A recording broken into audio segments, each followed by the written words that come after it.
to this computer. Good morning, everyone. This is our second revision session. Getting ready for our mocks. We're talking about Muslim beliefs this morning. If you're here, great. If you're joining us later, watching it, that is fine as well. We're going to start with a crossword. And people can just pop in the chat what ideas you have about any of the words. So shall we go? What does a belief in the oneness of God? What word would we use for that in Islam? This is all Muslim beliefs words. Here? Anybody? Yes, Tawheed, fantastic. Well done. That is 5 across. Tawheed, we are off on a roll. Okay, what about 2 down? We have got all-knowing. Are you going to be all-knowing and know the answer? Muslims believe that God is all-knowing. Yes, well done, omniscient. If you want to take a guess at other ones, you can. This is just to get our omniscient juices going this morning. All-loving? I'm just going to still keep popping people in. All-loving. Any guesses at all-loving? Yeah, well done, Samaya. Yeah, omnibenevolent. Yeah, brilliant. 8 across. Omnibenevolent. Because, which one was that? 11 across. Where is it here? Yeah, basically, people write angles a lot. Whoops, 11 across. Be good if I tick the right one. People write angles a lot, and you're going to lose your marks. I mean, it's 3 marks in the paper, but you don't want to lose marks because you've written angles instead of, angels. So that's why I put that there as a common spelling mistake. 9 down. The Holy Book given to Musa. Anybody know? I've got to remember it's the Arabic spelling of it here. But the Arabic would be what? Because you've got an A there. Yeah, Taurat, well done. It might be spelled slightly differently. But I think that's how I spelled it this time. Yeah, great. Okay, 12 across. What about God? God is closer than your something vain. Anybody know that quote? If you had to do something about the imminence of God. It might not be in your mock this time, but it's, yeah, fantastic. It's just really good to know that. Because I'm still keeping an eye on your final exam with you. 14 down. Down. Oh, look at that. I've spelled weather wrong. Isn't that ridiculous? Just everyone ignore the spelling of weather there. Angel in charge of weather and natural forces. 15 across could help us. God is close to us in this world.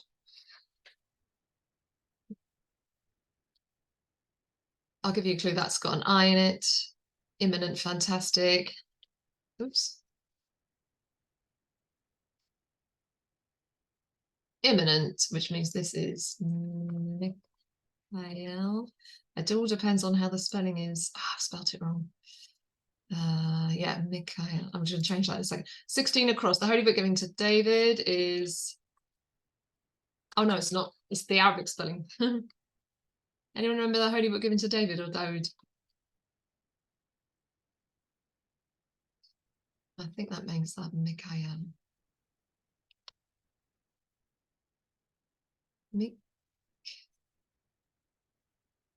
Mikhail, is that how it's spelled? Yes. Does anyone know the Holy Book given to David? It begins with Zah. Anyway, we can come back to that one. 17 across. The Holy Book given to Isa. Let's see if you can remember those. Gospel, yeah, but the Arabic would be, I know this isn't in your mock, so you probably haven't been revising it. That's fine, I'll give you these. Yeah, Injil, fantastic. And the one to David was Zabur. So fantastic. 10 across is all powerful.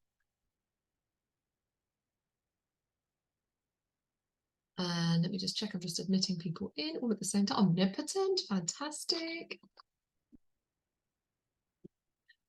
Brilliant. I'm just letting more people in as we're talking. What about 3 down? In charge of blowing the trumpet for the day of judgment. Again, I've got to work out the spelling that I've put in there.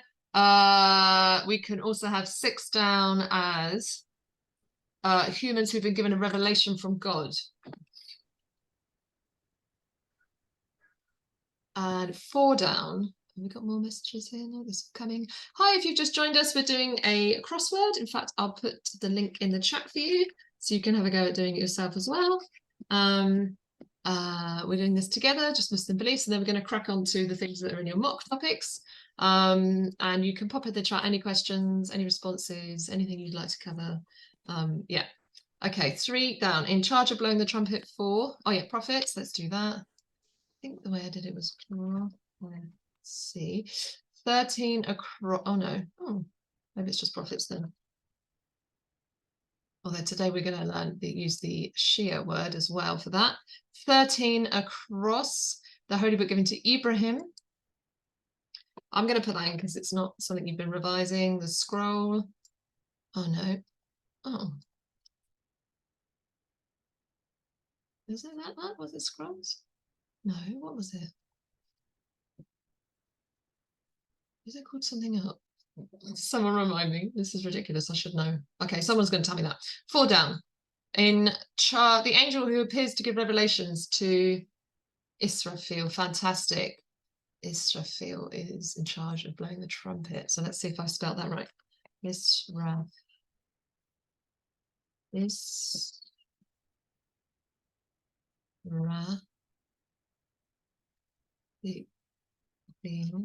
like that. Oh, it's the spelling, isn't it? Oh, maybe I did the spelling wrong. Oh, sure. Yes. Thank you. Thank you. Thank you. Thank you. Sure. Oh, sure. Oh, sure. Sure. Should have. That's not right, is it? Oh, we might just stop this in a minute and do something else. I've got one that I made this morning that's for a bit later on that I know will definitely be right. So let's go with outside of space and time. Anyone know the word for that? I'm just letting more people in. Fantastic. Transcendent. And then 8, 7 across, the supremacy of God's will. Anyone remember what that one is in the Sunni 6 Articles of Faith? Yeah, no, that's what we're going to talk about today. That's in the Shia 5 Roots of Faith, Al-Qadra. So 4 down, the angel who appears to give revelations to prophets, and I've just got those 2 spelt wrong, I'm sorry. That's justice, yeah. What about the angel who appears to give revelations to the prophets? Why have I spelled Israfil wrong? Israfil, spelled that wrong. Anyone know? Who came to the Prophet Muhammad to give him the revelation of the Quran? Jibril. Yeah, and let's see if I spelled that right. And it'll be 2 E's, won't it, Jibril? Oh, so what have I spelled wrong with these 2? I'm sure this was scrolls.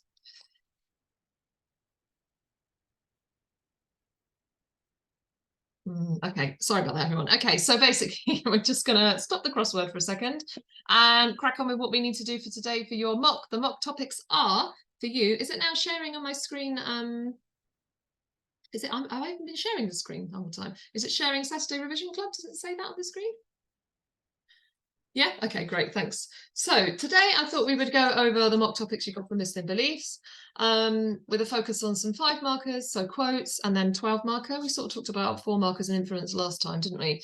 So, but if you want to think about influence, we can as well. But these are the 3 things that you have been told will be in the mock that you're going to have in a couple of weeks. So the 5 roots of faith, which are otherwise known as ad-din. If you know, deen means like faith and belief in Islam. So that is for which group has the 5 roots of faith, actually, which denomination? If we were saying there's a particular group. Yes, Shia, fantastic. So obviously a lot of those Shia beliefs are going to come into the ones that are different to Sunni. And you will see what's similar as well, obviously. Ideas about heaven and hell and the afterlife generally, and then angels, not angles. So those are the 3 things that we're going to talk about this morning. And if there's anything particular from those that you want to go over more or me spend a bit more time on, that is fine. Okay, you know I like to do pictures to sort of help us get our head around some of the things we're talking about. What could some of these pictures relate to from those things that are in your mock? To get our minds thinking a bit this morning, what could they relate to? Anybody got an idea for any of the pictures? You can just type them in. The grave, afterlife. Yeah. Oh, sorry, it's gone. Yeah, I thought because it's an empty grave, it was like after the day of resurrection or the afterlife. Fantastic. Yeah. I couldn't really find a way of having a good picture of like afterlife, but I thought that would be quite good. The empty grave, the day of resurrection, as a belief that's within both Sunni and Shia core beliefs, this idea of there being a resurrection and a judgment day. And that obviously links to beliefs about the afterlife as well. Fantastic. Well done, Tasnia. Anyone else got a guess at any of the other pictures? Trumpet could be Day of Judgment, exactly, but who blows that trumpet? What else could this be? Fantastic, Samaya. Could be angels. Fantastic. I thought that was a way of showing one of the angels blows the trumpet for the Day of Judgment. Brilliant. You've got the hang of this now. Any other ideas? So we've done that one, What about the, just still letting everybody in, which is great. What about the megaphone? Someone speaking with a megaphone or a loudspeaker. Any guesses what that could be? The guards are supposed to be heaven. Yeah, because I was scale, judgment, or could be in the Shia roots of faith, the idea that God, it could be good deeds and afterlife. Yeah, brilliant, absolutely. But also I thought it could link to this idea that God is what, which is linked to that, isn't it? If God's going to be judging us, we need to believe that God is what? Omnipotent, good. Fair, another word for that could be? Beginning with J? Just, exactly. So for Shia Muslims, we have, I mean, Sunni Muslims as well believe that God is just and fair, but in Shia Islam, it's in those 5 roots of faith that the justice of God is like a key belief, that God is just, God is fair, and the justice of God will prevail no matter what we're going through. If you think about things happening in the news at the moment, God is fair and just and will, yeah, so that's Adalat. Well done. Ding, ding, ding, Samaya. So we've done that. Garden is heaven. I don't know what picture to have for like the opposite of the garden. What would, if the garden is heaven in Islam, what would the opposite be? Where would the other place be? The fire is out. Yeah, I was like, I didn't really want to have this picture of like fire this morning, so I thought I'd just have a match just to help us think that that's used. People may say it's a metaphor, some may say it's literal. You've got that distinction in Christianity as well, haven't you? Good. The speaker, any ideas what that could be? If someone's like speaking out loud, what are they doing? They're giving a message. So what could that represent? Prophets, fantastic. Prophecy, prophets, and the word that's used in the 5 roots of faith is Nubawa. It comes from the Arabic Nabi or Nabil. So Nubawa is a word you need to know that that's the kind of Shia one.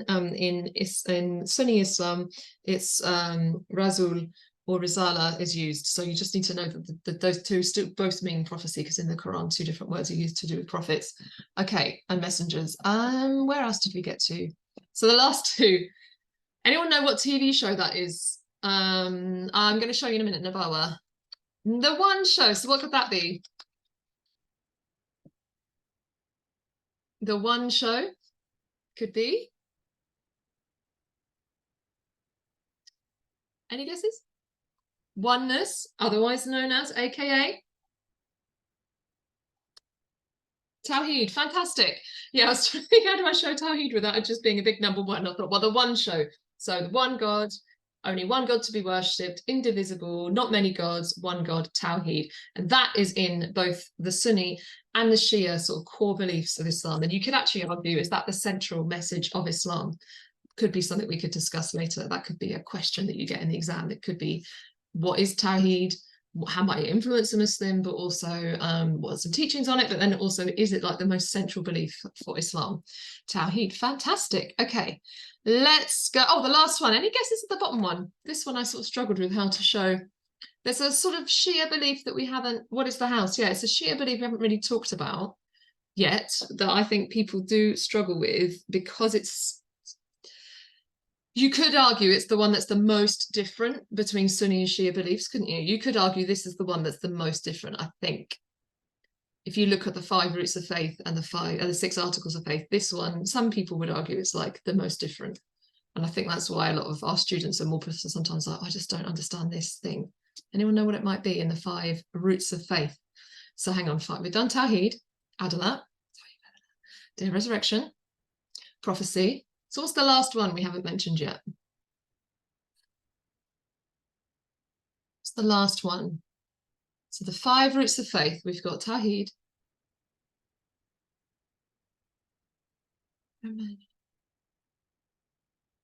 not sure. Okay, I'm going to say them out again because this is your revision now.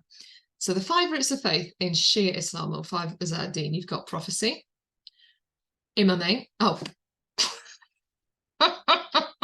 prophecy, Tawheed, Day of Resurrection, The justice of God, and the last one. Brilliant. Okay, so this is going to help you then. Hopefully you've learnt about this. I know you did in year 9, you would have learnt about it. You have been revising about it. It would be the, now can you work it out from the pictures? No, Qadr, no, Al-Qadr is in Sunni Islam, the will of God, you know, the supremacy of God's will, and we don't sort of question it and we sort of trust, and, you know, yeah, the imamate. So why have I put a house for the imamate? I didn't put a picture of any of the imamates because I know the imams. I know in Shia Islam that might be seen as okay, but I just didn't. I thought I would put something else rather than a picture of a person. Anyone know why I put a house? Oh, then everybody shall learn something this morning. Okay, so just could link to the cover, could do. It just links to a quote that I think is really, really useful when you're doing about the imamate, because don't forget that Shia Muslims, Sunni Muslims, they both have the same Quran that they go to for their beliefs. So whilst one group could say to the other, oh, well, you interpret it differently to me and it's wrong and my version is right, they both go to the same Quran. So I think it's really good to have like a Quranic quote about a belief like the imamate to say, well, actually, this is a belief that Shia Muslims base in the Quran. People say, oh, that's made up, it's nothing to do. Well, actually, it is based in something in the Quran. So that's why, and it comes from a quote that this house relates to. So we'll come back to that in a moment. Okay, so you know that you've got 6 articles of faith in Sunni Islam and 5 roots of faith in Shia Islam, and that the 5 roots of faith are very likely to come up in your exam in the summer. There's always questions that connect to Shia Islam as well as Sunni. It has to have both in every time, so there will be questions about it. And you know that there will be in your mock coming up, so that's why I thought we would think about it today. If you need to go over the imamate again after we've talked about it today, you can either obviously watch what we're doing today, but this video I made is like 10 minutes long and it's just specifically about the imamate. You can watch it slower because I talk quite fast. You can speed through it. You can copy the quotes down. So this link's in this video today, and I will put it up again in Google Classroom and in our revision site, because I think you might want to go back over it, especially because we didn't guess that that was missing when I said the 5 articles of the 5 roots of faith. So please watch that if you want to go back over it again. But someone remind me, you don't need to watch it now. Oh yes, 11 minutes long. Sorry, I lied. So this is the quote that I was going to tell you. O people of the Prophet's household, you have been purified from sin. Has anyone heard that quote before?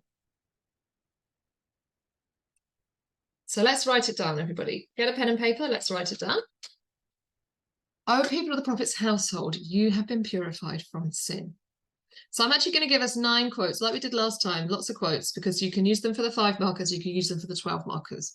And this one I think is really good for the imamate. So can you do a hands up once you've got a pen and paper and you're ready for me to talk more about this quote?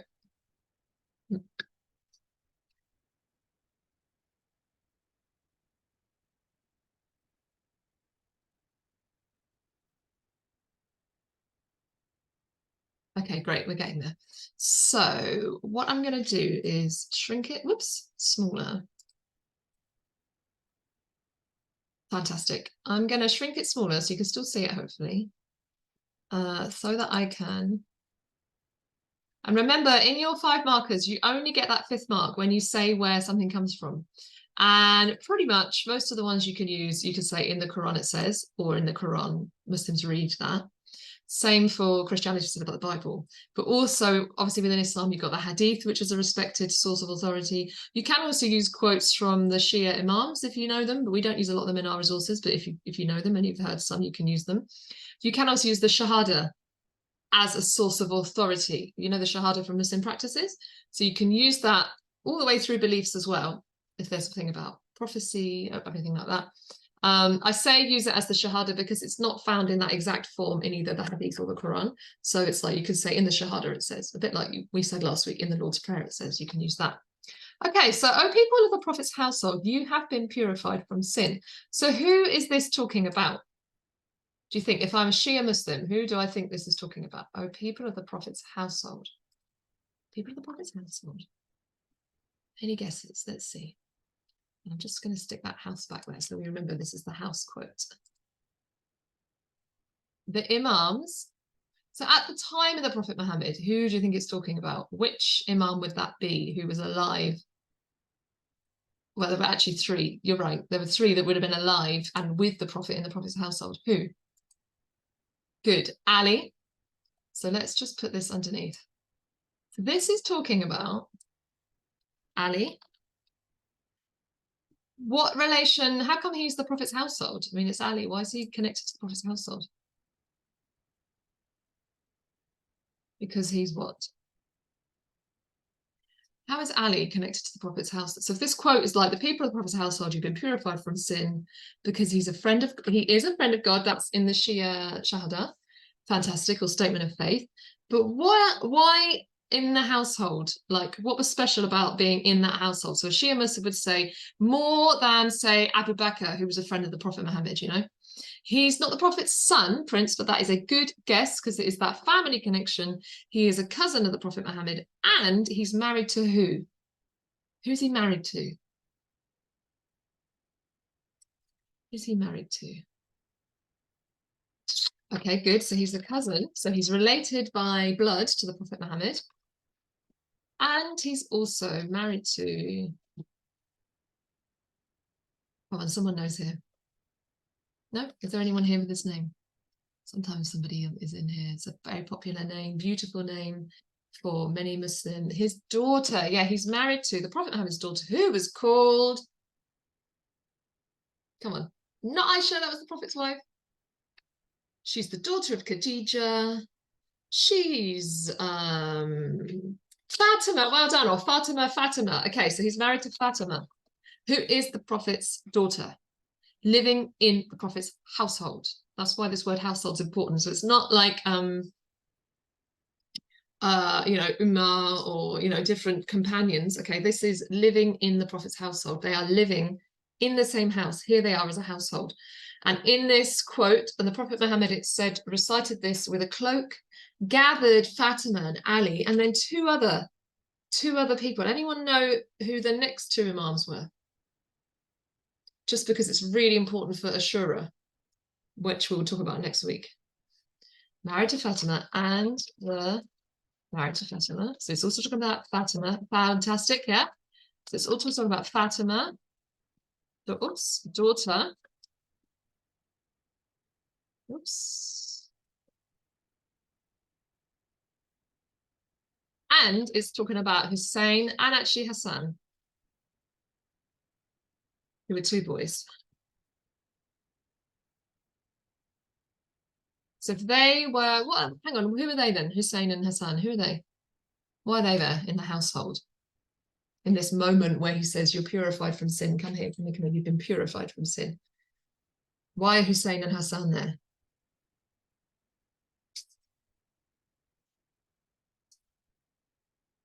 So now I'm going to let you type for a second. Good. So they are imams, but why are they there with Ali and Fatima? Why would they be there? They're children at this time. They're young. Why are they going to be there? Who is their grandfather?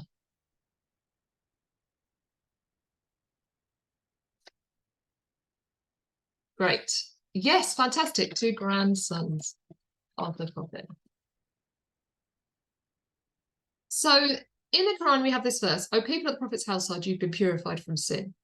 So this is said by many Shia Muslims to support this idea of the imamate, because here is the Prophet Muhammad being told by God, and then he sort of recites it whilst huddling under a cloak with them, and he huddles together with the family, says, you've been purified from sin. So it's like a sort of special moment for people of the family of the Prophet Muhammad. Remember, the party, the Shia sort of group is about following that family line. And all of the imams are part of that family because they all come down through that family line. So it's like from this moment. So some people would say, oh, it's, some critics will say, oh, Shia Islam only kind of came about later and that's not in the Quran. But actually, Shia Muslims look to this bit of the Quran and say, well, no, this says there's something special about the people of the Prophet's household. They've been purified from sin. Why has it got, what does that link to, this idea of purified from sin, to do with the imamate? Do Shia Muslims believe that the imams are sinful? What do Shia Muslims believe about the imamate?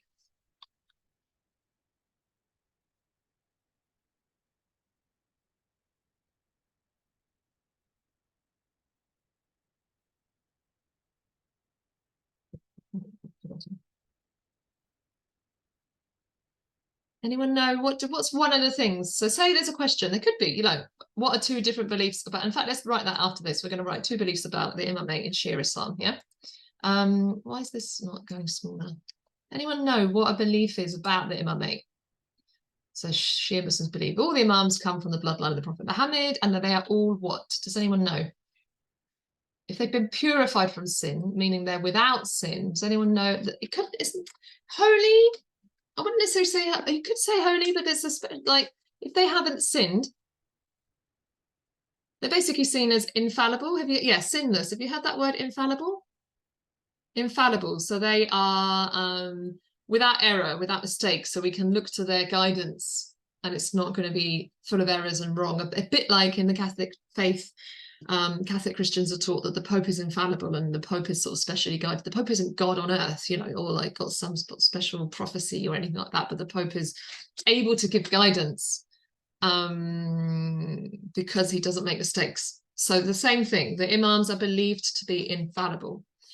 Because of this quote, you've been purified from sin. Now, a Sunni Muslim has that same quote in the Quran. It's there, and they're like, the Sunnis, yeah, great. They were very important people, you know. And Ali is a caliph in Sunni Islam, and Fatima is a very important person in the story and passes many hadiths down and things like that. You know, they are very important.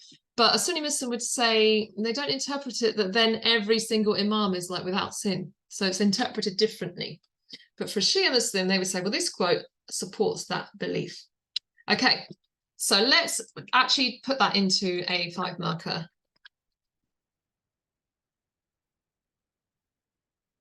And how ironic, I always spell infallible wrong. Infallible, is it one L or two L's? Oh, I've done it right. Therefore, infallible without sin or error. Okay, good. Should we have a go at the 5 marker together? Should you write it? Shall I write it? What do you think? Who's happy for, shall I have a go at writing one with you? Why don't you time me and I'll see if I can type it in. What did we say timing wise? 4 minutes, we've got to try and do it. Yes. All right, I will do it. Let's see if I can do it in 4 minutes. So let's go here.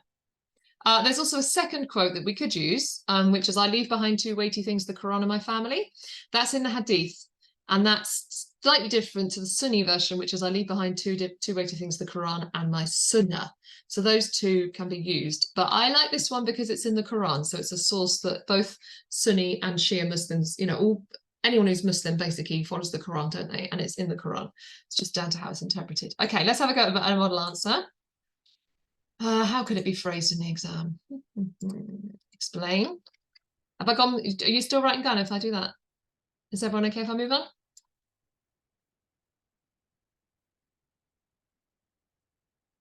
You could just, maybe I'll leave it for 1 more second while I just think about my answer. Explain 2 Muslim beliefs about the Imamate with reference to scripture or authority. Okay, I'm ready. Everyone ready? Yes. How can I have a timer up? I want someone to time me. Where can I put a timer? I'm going to put it here. Actually, I'm going to do it on my phone. I've only got 9%. even more of a panic. Okay, let's go. Timer. I'm going to do, let me get the title written down first. Okay, so explain 2 Muslim beliefs about, and I'm going to do them both from Shia perspectives, about the Imamate with reference to scripture or authority. I'll just put it like that. Okay, great. Okay, are we ready, Miss Marks? Let's see how fast I can type. Okay, my timer is going to start. Ready, steady, go. Well, listen, really. About the Imamate.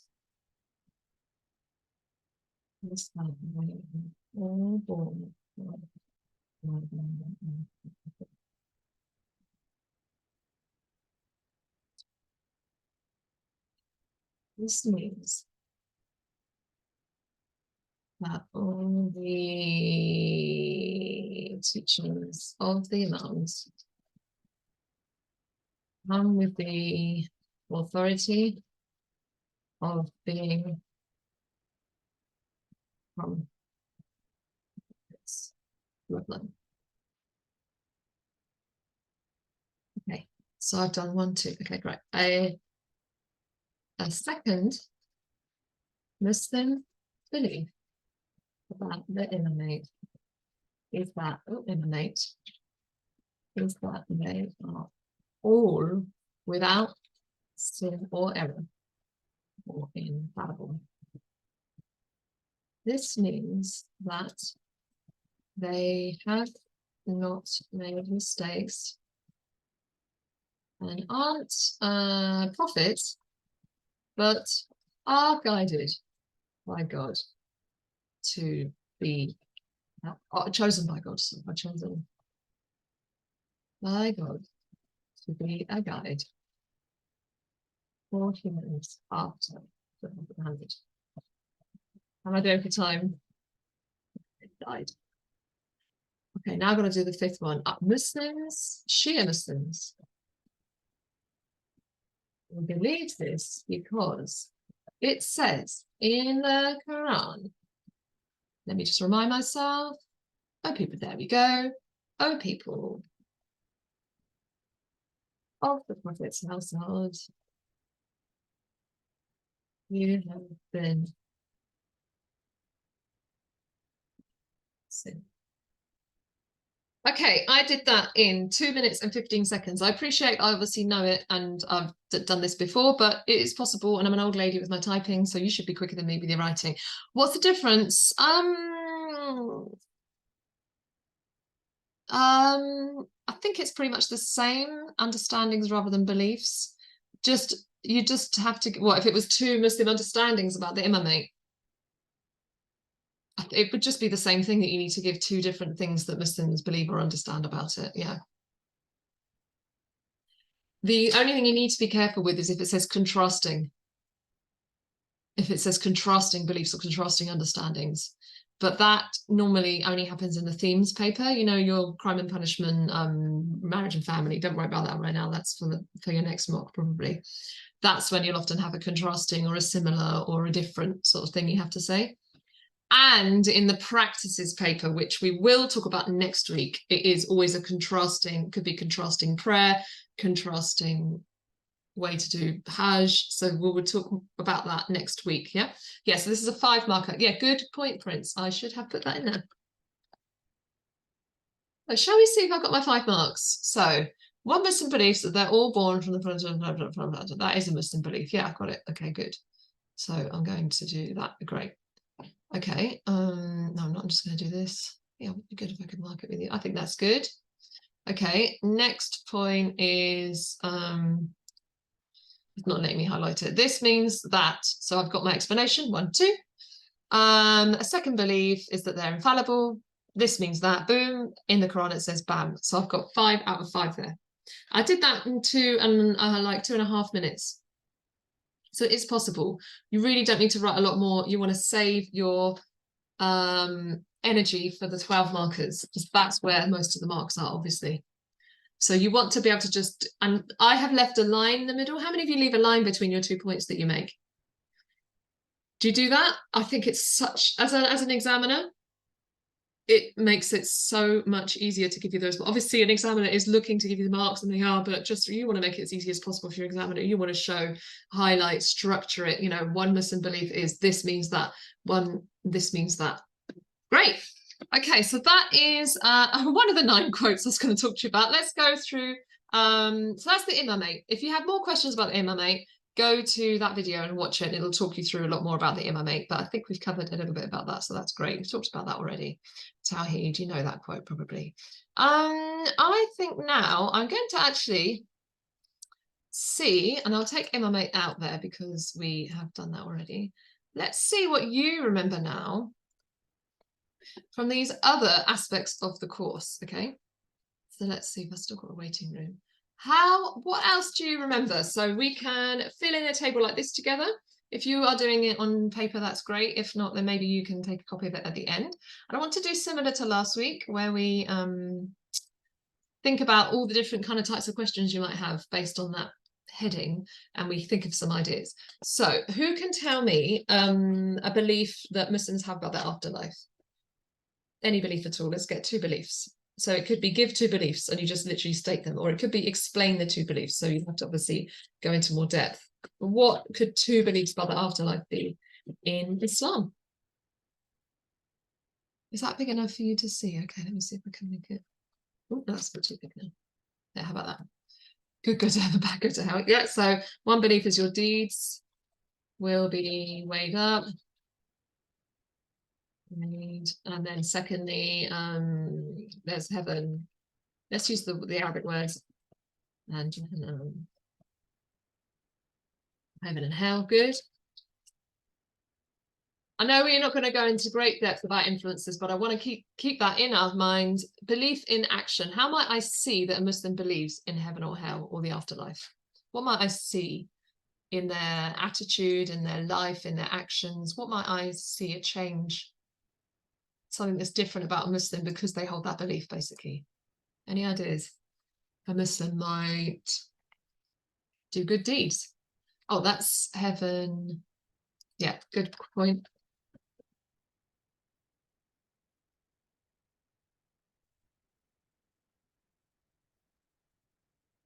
What might I see a Muslim do? Refrain from sinning. Fantastic. So they might pray more often. They might show compassion, forgiveness. Think of all the quotes you've learned about, if you forgive people, or, to give back, repel evil with that which is better, and things like that. So they're going to do greater jihad. Fantastic. They're going to want to do that struggle to be a good Muslim because of this belief in afterlife. Brilliant. So you only have to do 2 in the exam. Any quote you could give about the afterlife? Anyone got a quote that they could use? Anything at all about it?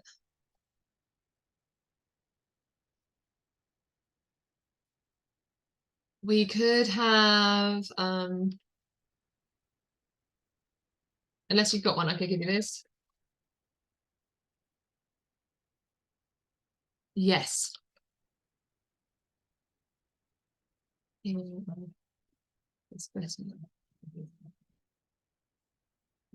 fantastic. And that's is that in the Quran or the Hadith? Let's find out. I think it's the Quran, but let's just get it right.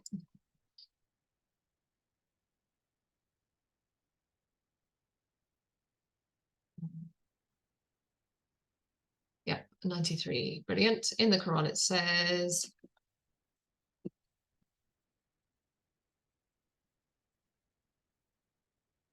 now, yeah, it is. It's Surah 93.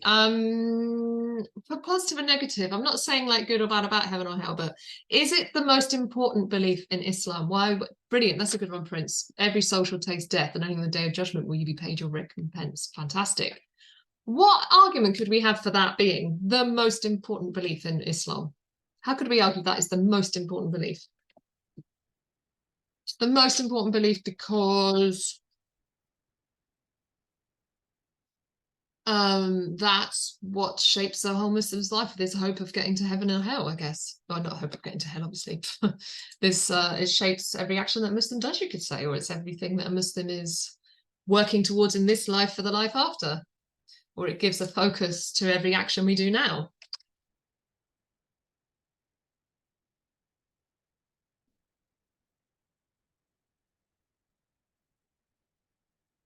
Great. But what about, why might it not be the most important belief? Well, I guess what we can actually do is flip it, and then you would use one of the others and say why that's more important. So you could say perhaps a Muslim should do good deeds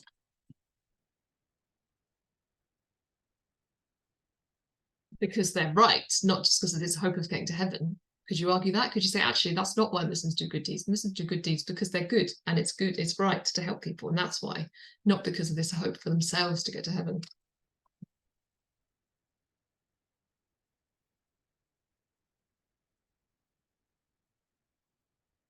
Great. Okay, let's go with I actually want to, yeah, let's go with Nubuwwah just to remind ourselves. So this is prophecy, but it's the term that's used in Shia, the Shia roots of faith. They might say prophets in Shia, but they might say Nabawa. So I want you to get used to the word. Sometimes it's spelled a bit differently, but I think that's how the exam board spells it, Nabawa, which comes from the word Nabi in the Quran. What is two general Muslim beliefs about prophecy or prophets?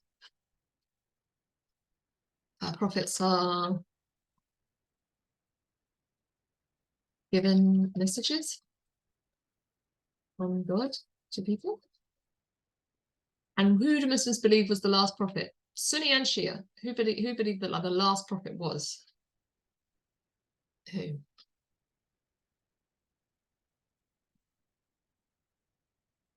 Muhammad, yeah. The seed of the prophets. So, which is the quote that we can use. The seal of the prophets. So it means the final one, it's complete. Like if you think about sealing an envelope and then putting that stamp on it, so it's like it's shut, that's it, we don't need any more prophets.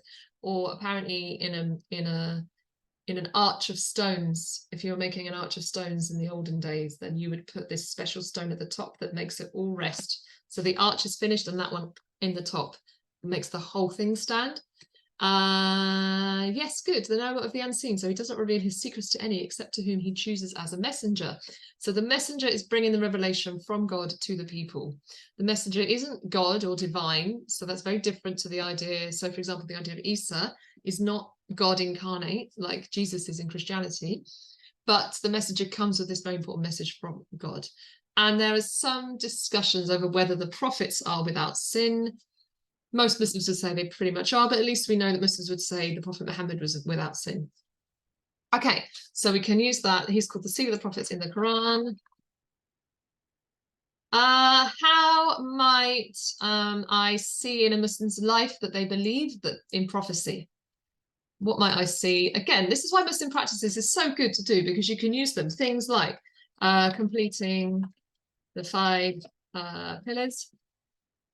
Muslims, you could argue, do that because the Prophet Muhammad did that and they're following in the footsteps. The Prophet Muhammad is sunnah to do that. Anything the Muslim does that's sunnah, they're saying they're doing it because the Prophet Muhammad did it, praying, going to Hajj, all these things are because the Prophet Muhammad did in a way, or because of a belief in prophecy and that the message from Prophet Muhammad was to do these things.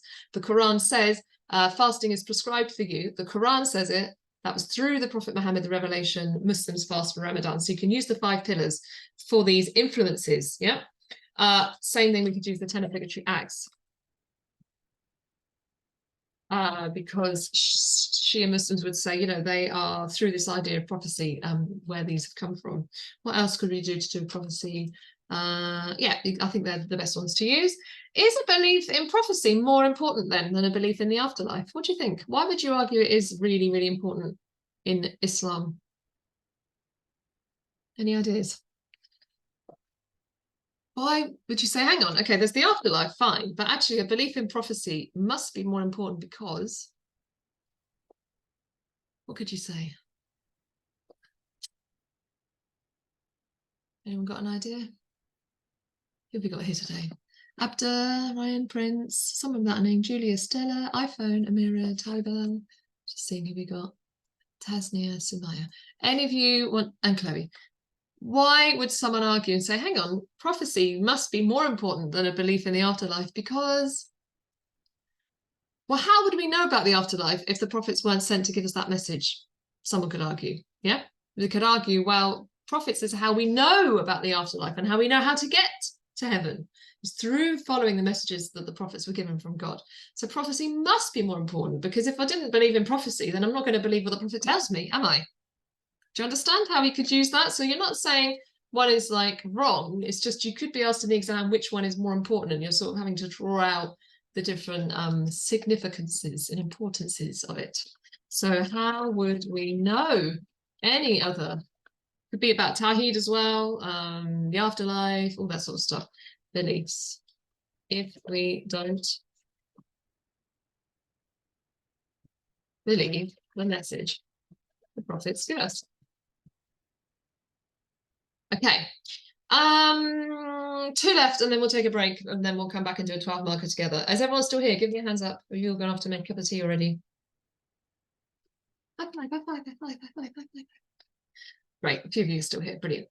Okay, so what about Adalat? We haven't really talked about that this morning. That is one of the Shia 5 roots of faith, Rusal-ad-Din. Again, you could be asked on that specifically. What could 2 beliefs about Adalat be? We will take a break at 10.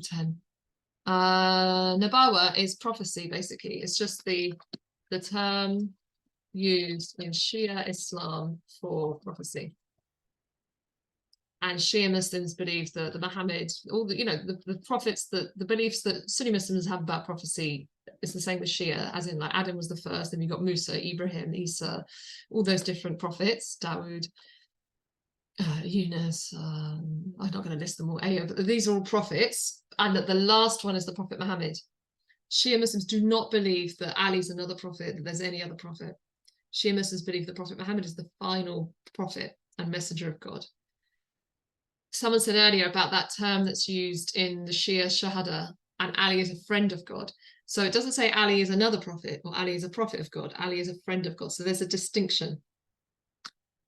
It's just that the word Risala is used in Sunni and the word Nabawa is used in Shia. And the exam board really should just say prophecy in my view, but sometimes because it's on the spec, they may use that just to be a bit naughty, and I want you to know that that's the term, because I've had that before. Like, what was that? What was Nabawa? And I'm like, well, that's the Shia term that's used for prophecy. Oh, that means prophecy. In fact, let me go to AQA website and see. I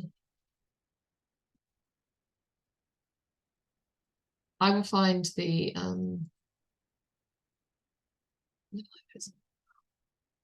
yeah, on the BBC Bitesize it's spelled like that, and they should have taken it from the spec. Yeah.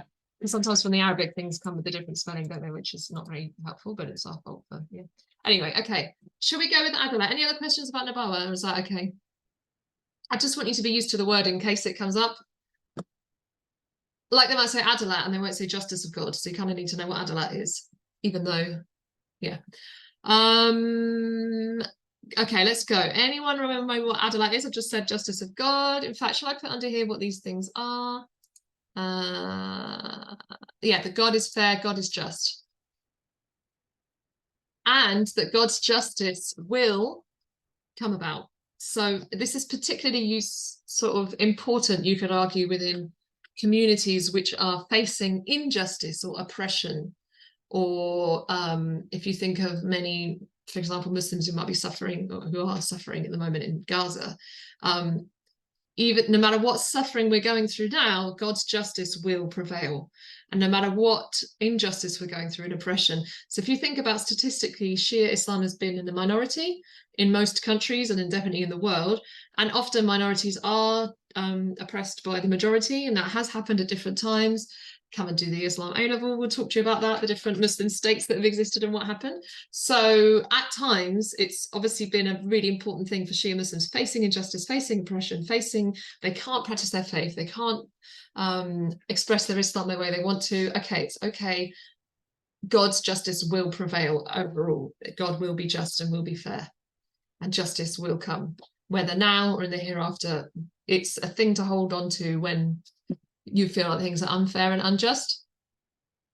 So it's not just about being just in my life. I guess also, like, whatever struggles I'm going through, God will reward me in the afterlife because God is just and God is fair. It's a bit similar but different to the Sunni belief in Al-Qadr, which is that we shouldn't really question God's will and God's will prevail. So it's all about God's will, which I guess Sunni Muslims are going to say will be just and will be fair. So it's like similar but with a slightly different emphasis, if that makes sense. And again, come and do the Islam A-level and we'll get into some deep medieval Islamic philosophy that helps to explain that. So God is justice. God is just, and God's justice, someone else is just coming in, God's justice will prevail eventually. So this helps particularly in times of injustice, oppression. So how might that influence a Shia Muslim then? What might I see? Well, we've just said they might feel sort of hopeful. It can be feelings as well. I know I've said it's It's something that you can see change in a person. So it can be a feeling. Feel hopeful in times of injustice.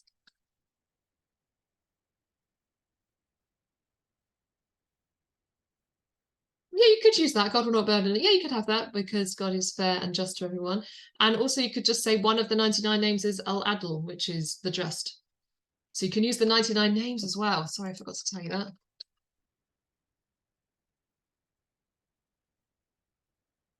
Good. Yeah. He is fair to everyone. What else was I going to say to you? And that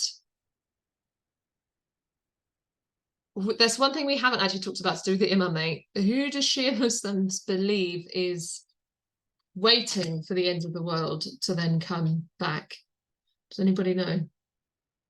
We didn't do that to do the imamate. We probably won't be asked specifically on it. We got the 12 imams or 7, depending which kind of Shia Muslim you are. And Shia Muslims believe that the Imam Mahdi has gone into sort of spiritual hiding. So is on earth and is there. So even no matter what pain or injustice they're suffering, the Imam Mahdi is there and then will come when the end of the world does come, and then good will prevail over evil. So it kind of links to this idea of the Imam Mahdi. You won't be asked about him specifically, but you can use him. So we're going to say here,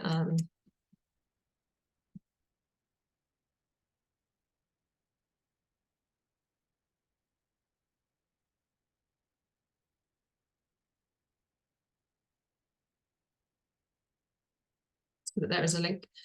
Feel hopeful in times of injustice, and also many Shia Muslims will want to do things about injustice. So many Shia Muslims might take part in marches or protests or campaigns and things like that to make things more fair, because they believe that we need to be more like what God is. And if God is just and God is fair, we should try to show that justice and fairness in our actions and in our behaviors, so they might stand against injustice.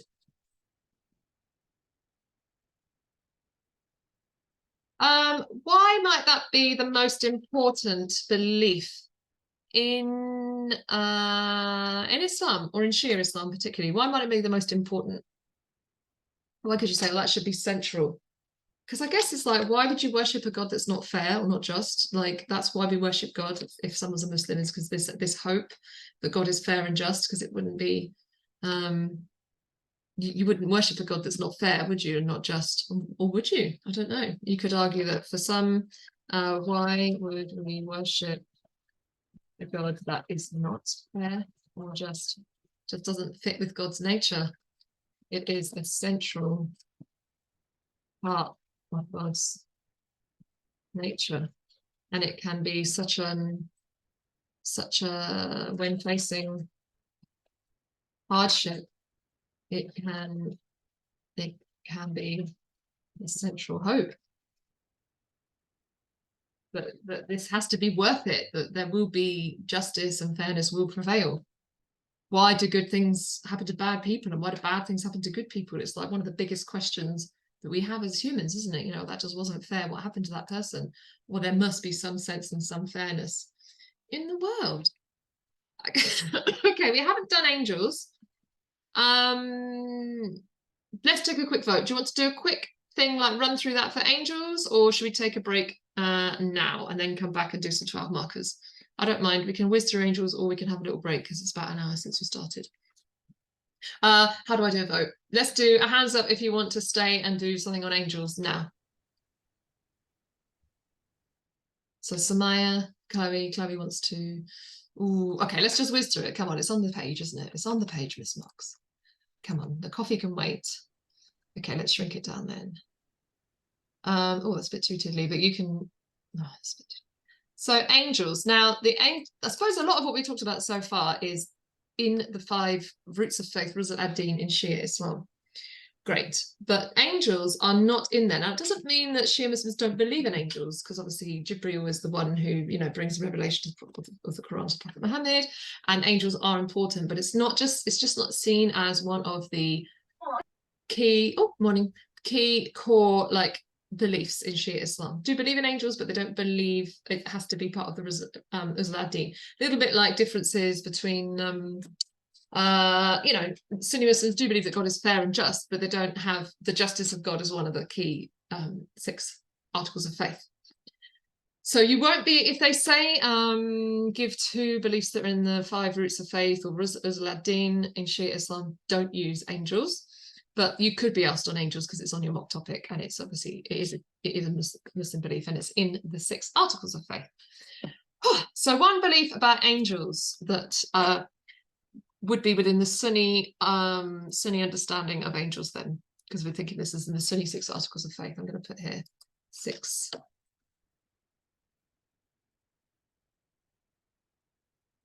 Any belief about angels that we can have?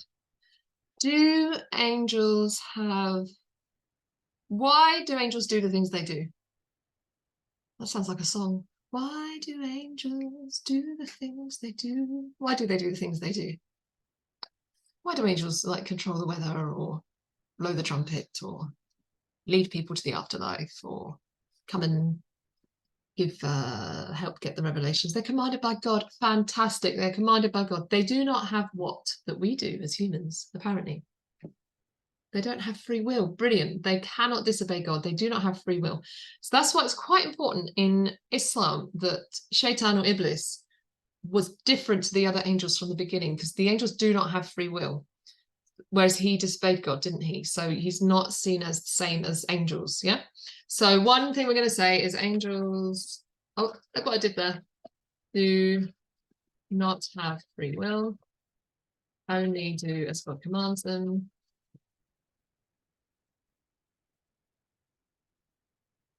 What else could we say? There's loads of beliefs we can have about angels. What about what's one of the kind of, if we're thinking about influence, like what's one of the most important things you might say that angels do now? Because sometimes they ask, I don't know whether this is going to be in your mock, but it has been asked before. It's been asked in the exam. It could be. I don't know. I haven't seen your paper. Is a belief in angels relevant today? Sometimes they like to say this in the exam, like, or maybe things were relevant then and now not, they're not. And if it asks that, we can think about that in the next part of this revision. Let's think about what does it mean for something to be relevant today? So you could say, well, yeah, this thing of, oh, you had that question yesterday, did you? Well, there you go. As if I knew, I didn't know. So you did that in the walking, talking mock. Great. So, and did the teachers say, you know, that thing about it being today is quite important. Really, if you're going up for 12 out of 12, you want to be thinking, what is it about today that makes it special? The recording of deeds, fantastic. I think that's what the revelation, because the Quran and everything, but you could argue that, do you really need the angels? Oh, wow. They come around us when we recite it to hear it, because they can't read it. They like to hear people reciting it. Oh, that is gorgeous, isn't it? You know, when they're like, dance as if nobody's watching. Is it like, read the Quran as if the angels are listening? Oh, that's lovely, isn't it? That is a great point, Samina, and I love it because it means you're looking at the Padlet. Definitely. What the actual paper that you did? I will ask the missus what paper it was. Yes, definitely. Let me write that down as a little note to self. The walking talking mark. Was it useful doing that yesterday so I can tell the missus? Anything else you want in the Padlet, just let me know. Okay. What were we saying? Reading the Quran. Yeah, so the Quran, yeah, so you could say that obviously the messages that have come to the messengers have been through them, but then you could argue, well, that was then and now we've got the message, do we need them? But I think this idea of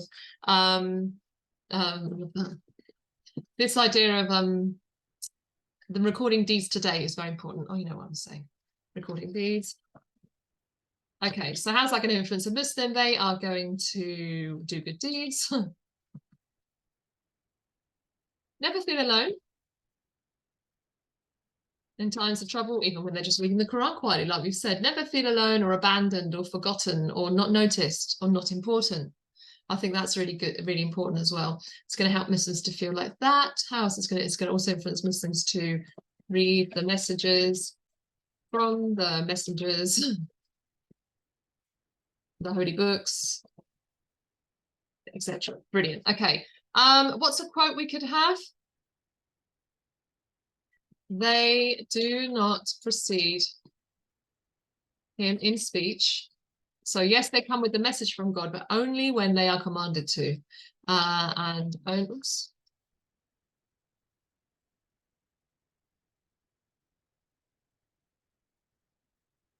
Okay. And that's in the Quran. It'd be good if I spelt it right, according to the Quran. And finally, why could you argue that that is the most important belief out of all of those? Why would you say actually angels is most important? As you could say, because they really show the imminence of God being here with us here and now, rather than a book that was from like a long time ago, or the idea of heaven and hell that's like really far away from us, inshallah. So maybe this idea of it being here and now and being present and in the moment, and it really helps Muslims to think in every moment because they know that there are angels there with them.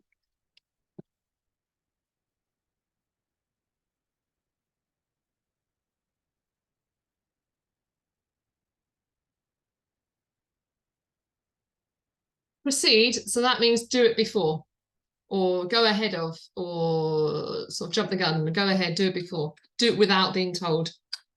So it's like proceed would be to walk, but proceed would be to sort of do it in front of, or do it when without permission, without being told. Okay, are we happy to take a break now? And then we'll do some 12 marker focus when we come back. And we'll come back at 10:15. So let me just pop it on here, break back at 10:15, and we'll start with another crossword when we come back at 10:15. Okay, I'll just keep this on, but I'll stop the recording, turn my mic off and everything, and see you at 1:15. Okay, everyone, you can stay there as well if you like, or you can rejoin. It's up to you. Okay. Zoom recording. And we're back after our break. We're starting with the crossword. Let's go. I think everyone's in. So 4 across is Fatima. Let's go. Yes. Brilliant. Capital letter, miss. That doesn't let me do a capital letter.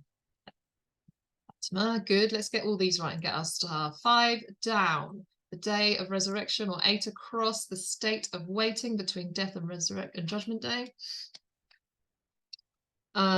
We can have 3 down, Arabic word for angels. 1 down, just anything that you know, pop them in the chat. 1 down can be the prophets. They provide guidance from God. I think I've gone with the Shia spelling there to help us remember that. 7 across, belief in life after death. Any guesses for any of these? I'm going to, you can see the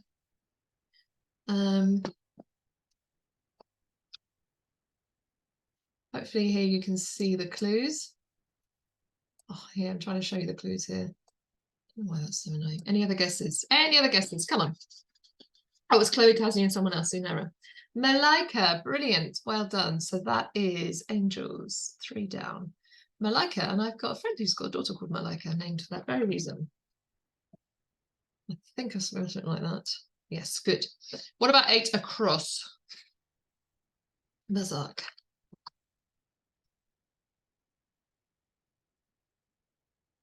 Razak. Brilliant. We've got 5, 10. The 5 Uzul ad-Din. Brilliant. Any other guesses? 9. This person will blow a trumpet to announce the day of judgment. Person, sorry, this angel. 1 down. The prophets, ending in an H in the Shia term for prophecy. 11, Ali. Oops, come on, miss, get it together now. Ali. Ali. Yep, great. 13 down. The most important of the angels, Nabawa. Actually, I took that from your revision guide. I don't know if Jibril is the most important, but many people would argue, I guess, that he is. Nabawa, well done, yeah.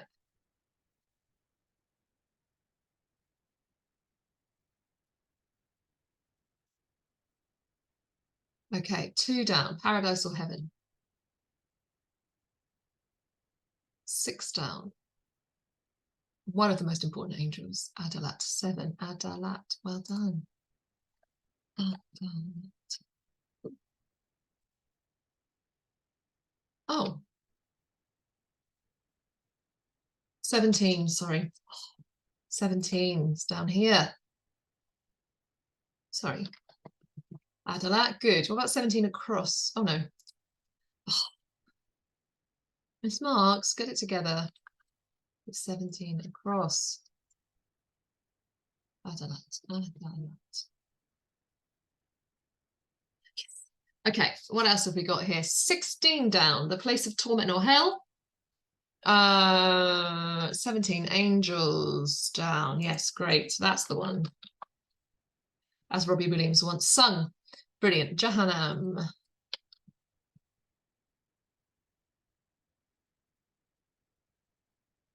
$14 down, the belief that God is one and only God is worthy of worship. Tawheed. Right. 15 across. It means leadership and refers in Shia Islam to the 12 Imams who succeeded our Prophet Muhammad as leaders of Islam, infallible from the Prophet's household. Imamate. Brilliant. Imamate.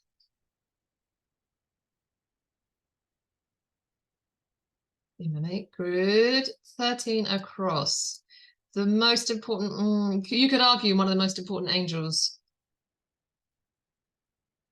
Prophecy, revelation of the Quran to the Prophet Muhammad, through revelation of the Prophet of the Quran to the Prophet Muhammad. An angel appeared to him and said, Mary, you will have a child, Jibril. Now I've got to remember how I spelled it, Jibril. Jibril, maybe I spelled it like that. Yes, I did. Okay, 9 down. This one will blow a trumpet to announce the day of judgment. Then we have got 2 down, paradise or heaven.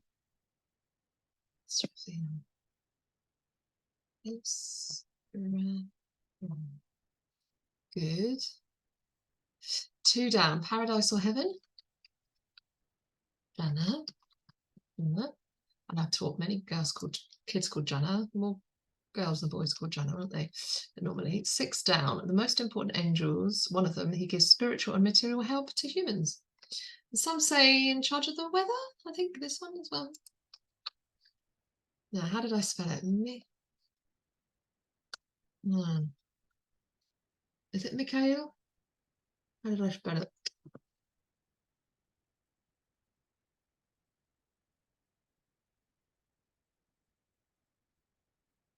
Is that how I spelled it? Oh, now how did I spell it? Okay.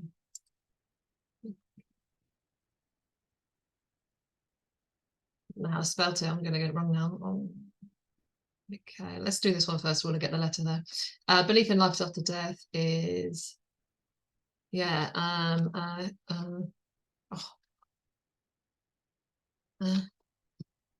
it's Marks. Oh no, the whole thing's gone. Do you see the color? I just like the colors all to be okay. Thank you. Okay, so 6 down. It's going to be 9. Is that how I spelled it? No. Oh no.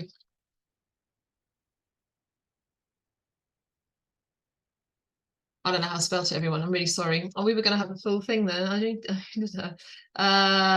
Angel of Death. And Yom, it is actually Mi'ad.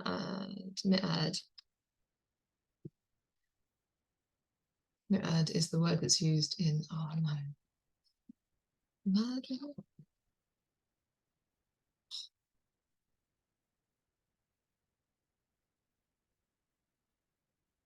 Oh, it's spelled. Oh, okay, we're gonna have to leave that. Okay. Just remind me the name of the angel who will, is seen as the angel who takes people across when they die.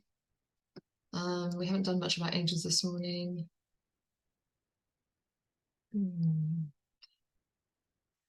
Okay, give me a minute. Is that still showing? Oh, Azrael, yes. So why there is, maybe it is right in Israel, but I think it might be spelled with an A or an I, depending. Oh my goodness. Do you know what, everyone? I might pause us on this. crack on with the 12 marker. Sorry, everybody. Let's crack on with the 12 marker. We can come back to angels later. Fantastic. Okay, so now let's just check there's no one in the waiting room.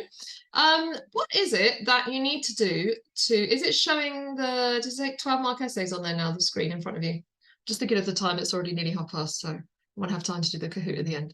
Is it showing that? Maybe I'll stop sharing and reshare so I know I've got the right one.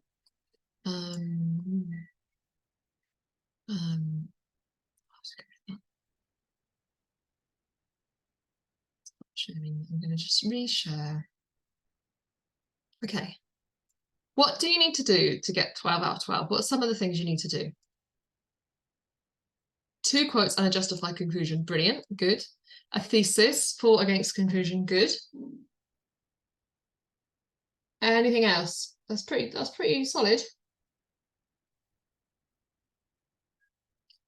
Yeah, so it doesn't have to be Peeler, but what is it about a Peeler paragraph that you're going to make sure you put in there into your paragraph rather than just at the end of the conclusion? What's it really good to do?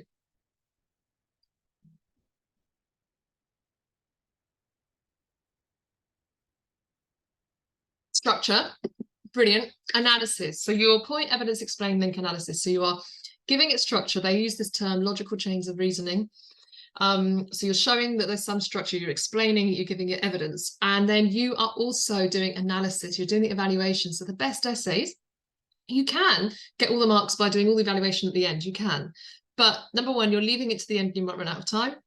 And number two, it's just a stronger essay if you've got it within the paragraphs. And I would even argue you're making the judgment at the beginning. I argue you make the judgment at the beginning, you come back to at the end of each paragraph, and then you make it again in your conclusion. So all the way through, the examiner is seeing really strong evaluation throughout, because that's what is going to get you up there into the 12 marks. But definitely showing 2 sides, or at least, at least 2 sides of the argument, which is why I was sort of getting us to think about those different. It's tricky, isn't it, with beliefs, because these are things that Muslims believe, these are things that Christians believe. So the way they'll do it is it significant? Is it the most important? Is this one more important? You're not going to have to argue like against there being one God in Islam, but you might need to argue that is that the most important belief in Islam, or is another belief more important? Great, well done. So let's just remind ourselves, this is what I would say from my marking and just general experience. And here's the criteria. All the people who mark the exam have this sort of page in front of them, and this is what they are looking for to give you that level 4 essay. A well-argued response, reasoned consideration of different points of view. So you're using your reason, evaluating as you look at the different points of view. That's why I like it in the paragraphs rather than just at the end. Logical chains of reasoning. So like we said here, chains of like point, evidence, explain, analysis, supported by knowledge and understanding of relevant evidence and information. So you're only bringing in what is relevant, what matters to this particular question, really tying it to the question, like that angels today. Like, what is it about the question that you're really getting to? And then that really important bit, references to religion apply to the issue. So as an examiner, we have to look for more than one that's be able to get up there. Doesn't have to be quotes, actually, to be honest. It needs to be some key, clear, important religious teaching. So you could say, in the Shahada it says, or in the 5 pillars Muslims will. So you're referring to religion, but quotes, I think you're on a safer bet if you definitely get the quotes in. So at least 2 points, at least 1 judgment, developed reasons, at least 2 references to religious teachings, ideally quotes. Is any of that new to you? You kind of knew that this is what you're supposed to do, isn't it? Yeah. So some examples from what we've talked about this morning could be these 6 questions. These are ones you could have a go at doing yourself. You could have a go at planning them, writing 1 paragraph for it, writing the conclusion for it, just thinking of what quotes you would use. They're all activities you could do with them to get yourself, so it's not a shock if it comes up in the exam. I don't know what's going to be in the exam. The Prophet Muhammad is the most important prophet in Islam. You could have that. So are other prophets more important? Are they all equally important? The angel Jibril is the most important angel for Muslims today. Could you argue that other angels are more important today than Jibril? A belief in Tawheed is the most important belief for a Muslim. We're going to debate that in a second using my favorite website. So we'll think more about that in a minute. The belief in the imamate is central to the 5 roots of faith. I think they wouldn't ask that, but I thought it was a good way of pushing our thinking a bit further about it. Would you say of those five, that is the most important one in Shia Islam? Maybe because it's the one that's so different to Sunni. Maybe because that's how Shia Muslims know their faith today, is through the teachings of how the Imams explained it after the death of the Prophet Muhammad. A belief in Adalat is the most important belief for a Muslim, so the idea of the belief in justice in God. A belief in the Judgment Day is the most important belief for Muslims today. So that's the kind of phrasing in the way that these might be said. Do you think any of those would be particularly difficult for you? Maybe the Imamate one in an exam. Maybe we could have a go at doing one of those a bit later. But I thought for now, we'll have a go at one of them on the Kiala website. So give me a moment. Okay, I'm going to give you this. Are you going to let me copy that? No, okay, I'm just going to do this and then we'll plan another one together. Okay, and I think this is going to allow us to have a chat function in the website, something I haven't tried yet. Okay, can everyone go to that and let me know if you have any issues getting into it? I'm just going to shrink that down. So hopefully now, if I share my screen,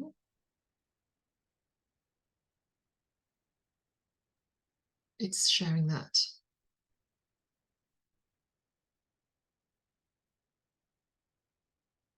Okay, so hopefully you should be able to add in some points.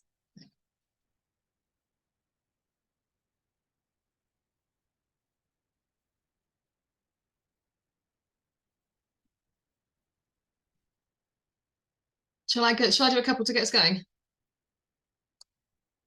You'll just, is it let you in actually? Just put in the chat any issue if you can't get in. Are you in?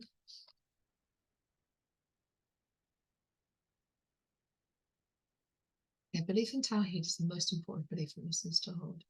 I believe.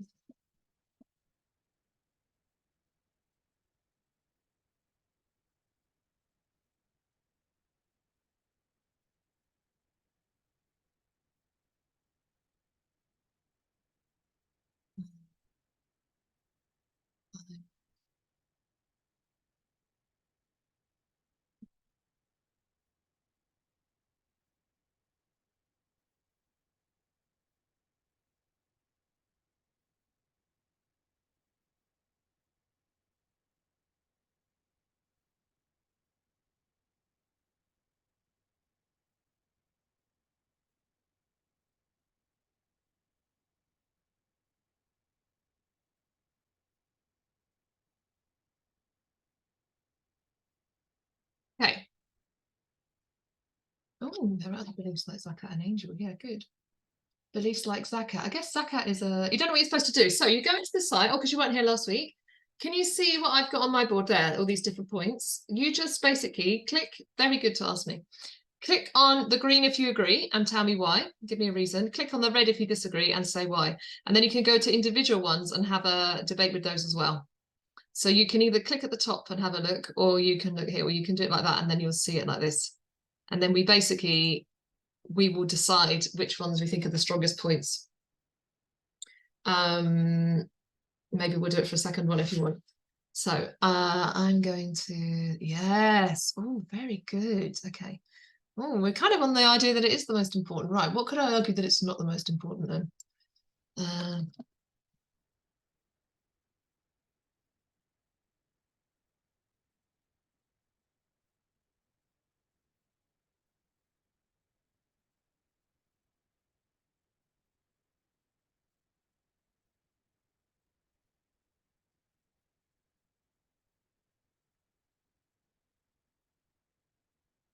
Is that right, Prince? Have you managed to get in?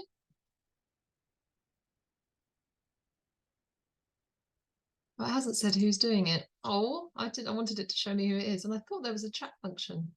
Oh, look, we can have a chat here. Hi, everyone.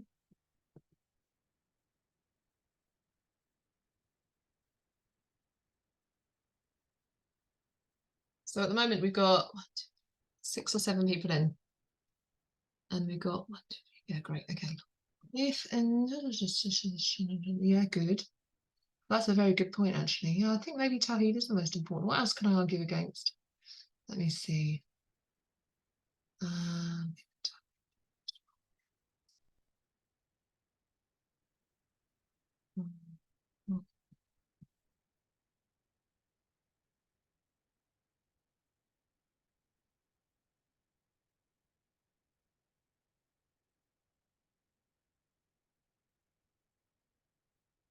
I'm just going to argue with myself here.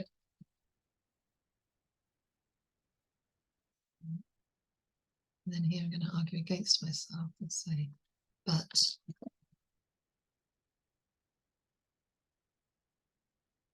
is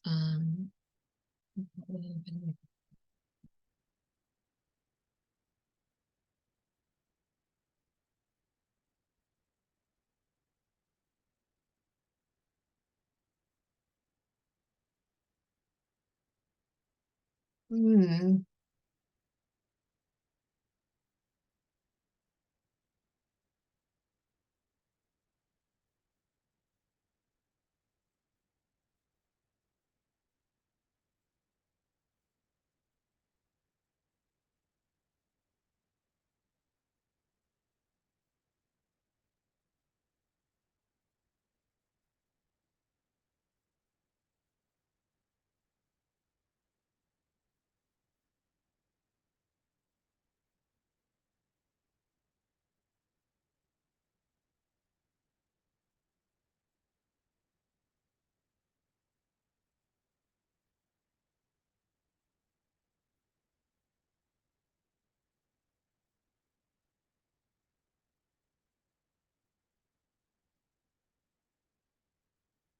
okay, let's see. Has everyone put a couple of things? We're still going great. I was thinking I could do a little video while this is adding. What else could we argue? Shirk, yeah. You can't be a Muslim believer in Shahada, yeah. Central mystery of the prophets. Most important because when a Muslim converts, the Shahada supports Tawheed, it's the core of the faith. Without Tawheed, deeds and actions won't matter. I think you might be convinced. Yeah, but the thing is, we only know it about the prophets. Okay, now, if you're still writing, great. But if you want to, you can take a go at voting on different ones, whether you think they're strong or not. You can still add more if you want to. Let's see if I can add something more. Shahada supports the what people do.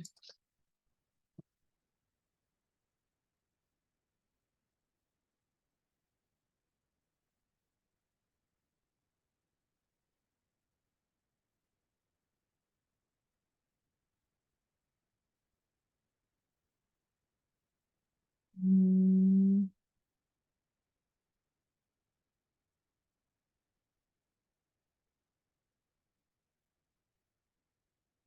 So let's take a vote. What would you put in an essay?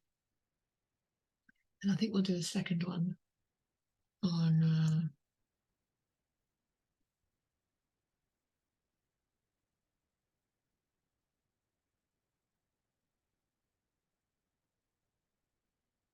the vote on each of them.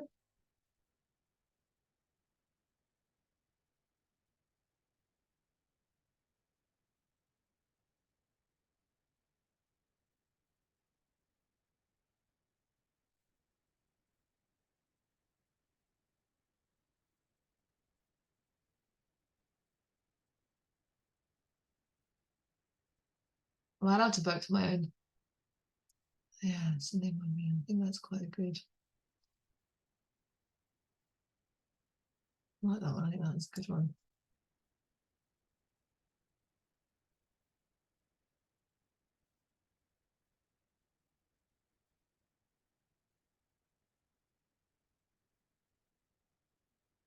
Something more important. But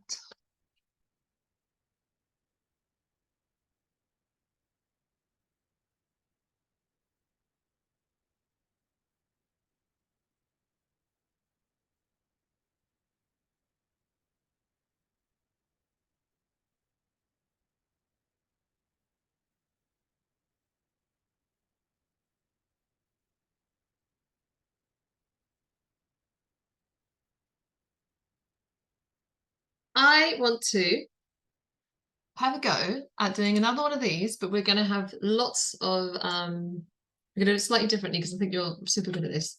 We're going to do a second one now where I'm going to put several along the top that you can argue over. So just give me a moment whilst I prepare it while you're still writing on that, and then we'll have a go at actually writing a 12 marker together.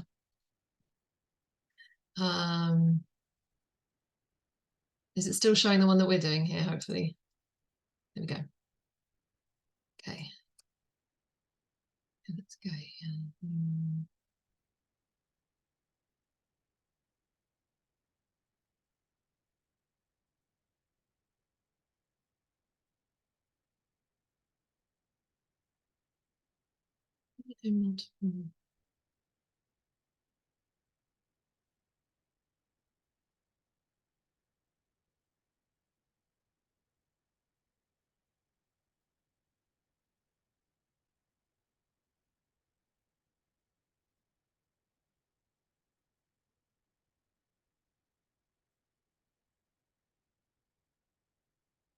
Okay.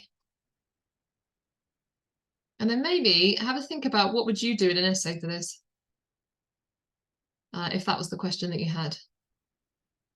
A second.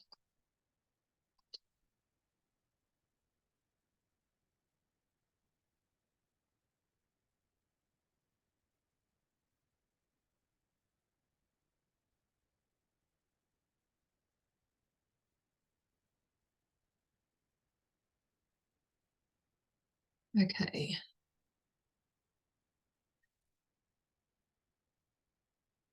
It's okay.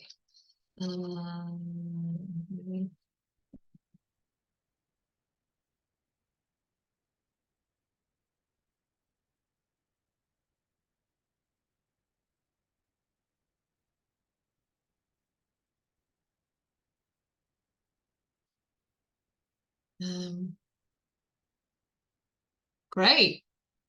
Yeah, keep going. I'm just making another one for us to do where we're going to look at all five.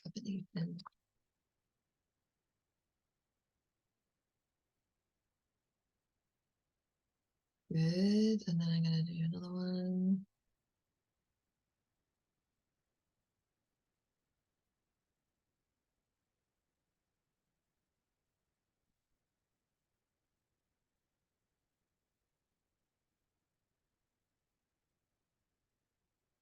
Okay.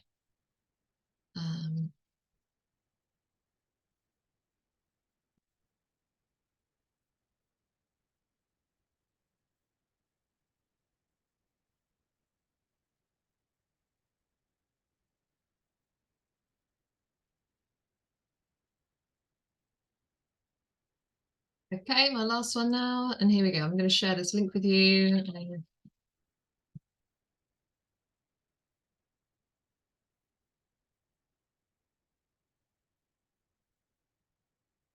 I wasn't sure if we'd be able to do this because it's quite tricky, but I think we can. So I've got 1, 2, 3, 4, 5. Great. Okay. So for this, I have got, I'm just going to put a new link in the chat for you and share this screen. We're going to go for a second one now. And you can, yeah, you add points. Yeah.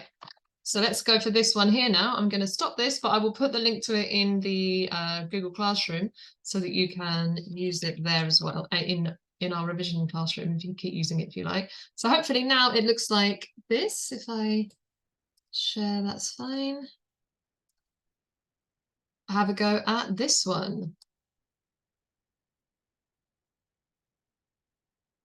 Should have 5. Yes. So for this, each one, you can put the pros and the cons for each one. So try and put why, because this is basically 5 essay questions in one here, why that may be the most important belief in the 5 roots of faith, and why it may not be. And then we can argue over that for a few minutes, and then we'll have a go at doing a plan together for one of them quickly before we go. Okay, and if you... Is everyone okay with that? What's that? I don't want to see that. I don't want to see. Okay, great. Okay, I'm going to start. Let's think. Everyone in the new one?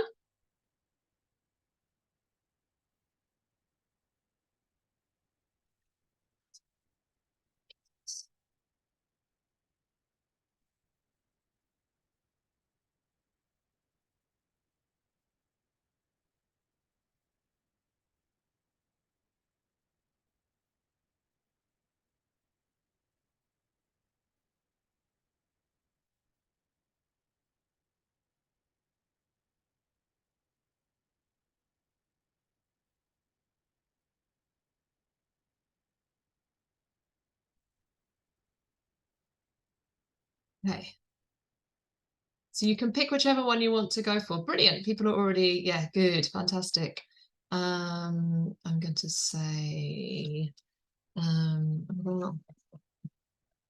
actually,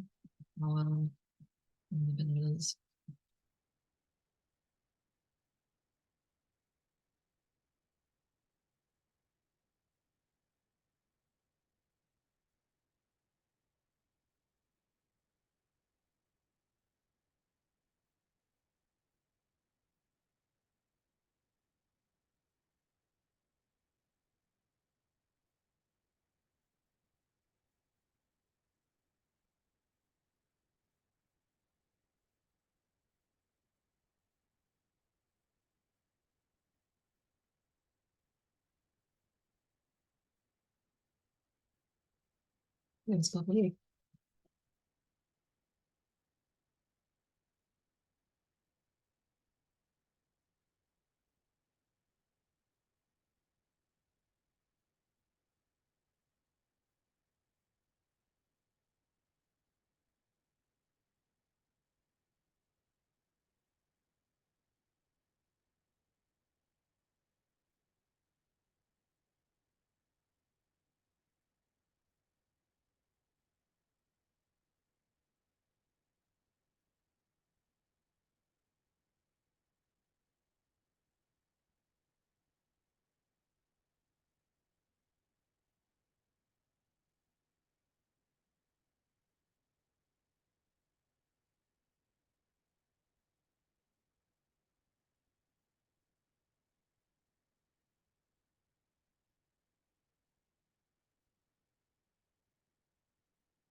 I keep coming back to Tawhid as being the most important every time. I think that's what I would argue. Let me have a look at what other people have done. So we've got I'm gonna get something, so I've got one for each of them. Yeah. But I believe the day of judgment is the most. But Muslims, when you know about that.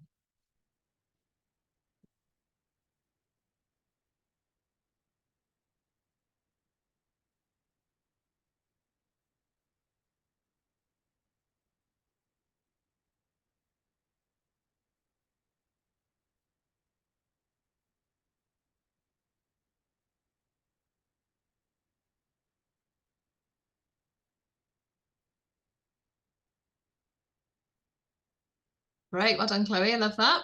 Okay, let's see. So we've got two here that we haven't argued over. We've done Tawhid quite a lot. So if you're not sure what to write, take something we did from Tawhid and put it in here. I just want to put something else about Imamate. Here we go. Where's the Imamate one? Is this it here? I'm going to put another one here and say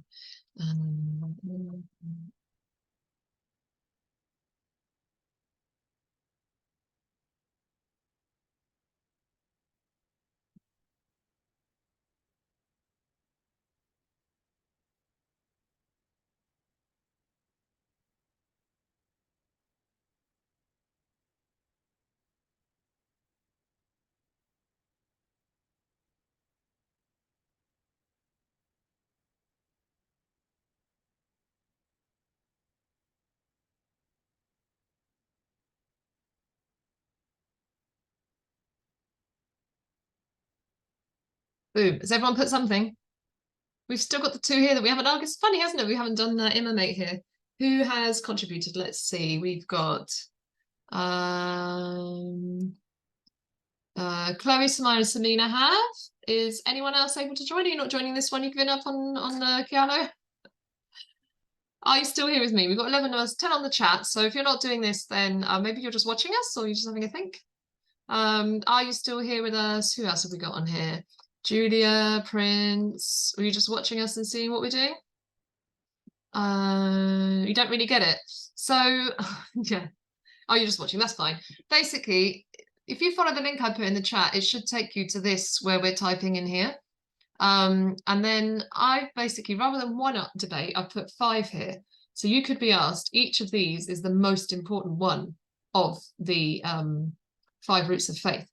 You could be asked that, or 6 articles of faith, or it could be, this is how they might ask it in the exam. So for each one, we can write reasons for and against. So you actually end up with like loads of different things to use in an essay on here. Basically, that's what I was thinking of. I didn't really explain it properly. That's my fault. I'm just trying to like see how we can use this site more, and then I will save that link in our revision thing, so you can still go on and have a look at it, or have a look at the points people made if you were, say, planning an essay. But shall we now put this into an essay plan so that we go with it kind of how would you actually do this in the exam? Yeah, but I'll save the link there so you can maybe I'll have it so you can continue adding if you want to, or you can just have a look and see what the people have said. Yeah, I was just trying to take it to another level with that. And you could now, whilst you could at least vote everyone on which one you think is the most important out of the 5. So give 4 out of 4 to the one that you think is the most important. Day of Resurrection, Imamate, what's this one here? Nubuwah, Prophecy, Tawhid, or Adalat. Which one do you think is the most important belief in the Shia 5 roots of faith? So go on to it like that, and then you click on it, and then click on the one that you think is the most important. What do I think?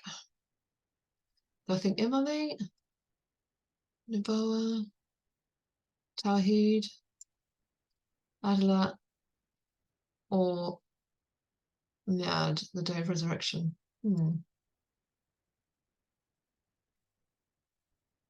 I think I'm going to have to go Tawhid, because I just think that so much of Islam rests on this belief in God and God's nature. Day of Resurrection, because God is everlasting and will be there. Prophecy, because God sent the prophets, the messages. Imamate, because God decided. I think it's got to be the nature of God, Tawhid, for me. But you can pick what you like. And then, so vote on the one that you think is the strongest. What do I think is the second one if I wanted to do that? I might say Prophecy, because that's how we know about God's nature. If I had to, I'd go down. So I'm going to go to 3 for that one. Okay, so what one do I think is the next after that? That's my 4. That's my 3.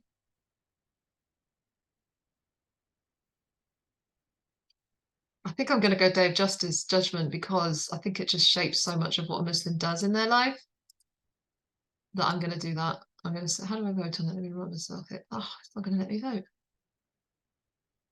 Oh, I was going to vote on that. Oh, there we go, 2. So I've done 4, 3, 2. And what do I think out of the other 2? I mean, I still think they're important, Imamate or Adalat.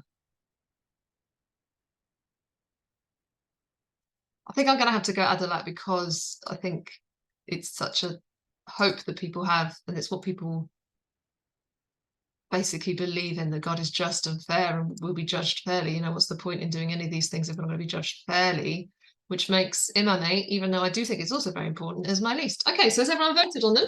Even if you're not joining in with the chat, you can click on it and vote like I just did. And then from that, we'll know which one we think is the most important. Hopefully. If you can see here, you can vote on them. Oh, I lost everybody. Does that make sense, Tasnia? I think I've lost everyone. Yeah.